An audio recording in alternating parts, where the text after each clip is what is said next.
வாழ்க்கையில எவ்வளவு விஷயங்கள்ல நான் ஈடுபட்டேன்.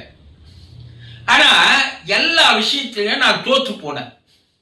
அது படிப்புல தோத்து போனேன், தொழில தோத்து போனேன், வேற துறைகள்ல தோத்து போனேன், வாழ்க்கையிலே தோத்து போயிட்டேன்.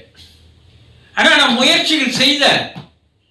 ஆனா முயற்சிகள் எதுவுமே எனக்கு கை கொடுக்கல, வெற்றியை தரல, சாதிக்க முடியல.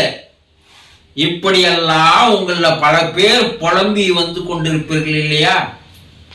ஏன் நம்ம முயற்சி செய்து அதுல வெற்றி பெற முடியல, சாதிக்க முடியல, ஜெயிக்க முடியல? அண்ணா, உங்களுடைய முயற்சி என்பது தொடர்ந்து அந்த முயற்சியில் ஈடுபட்டிருக்க மாட்டீர்கள். முயற்சி திருவினையாக்கும் ஆனா வள்ளுவர் சொன்னாங்க. எந்த முயற்சி சொன்னாங்க? விடாமுயற்சி தான் வெற்றிகளை தரும்.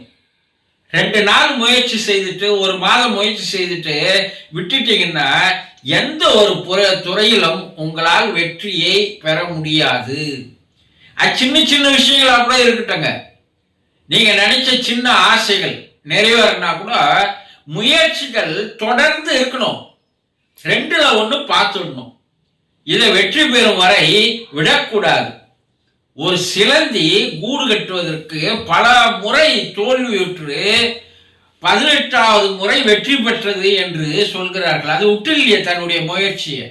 அது போல எந்த ஒரு செயலாக இருந்தாலும், ஆசையாக இருந்தாலும், நீங்கள் வெற்றி பெற வேண்டும் என்றால் தொடர்ந்து விடாமுயற்சி இருந்தால் வெற்றிகளை நீங்கள் நிச்சயமாக சாதிப்பீர்கள் என்பது உண்மை, நிரூபிக்கப்பட்ட உண்மை.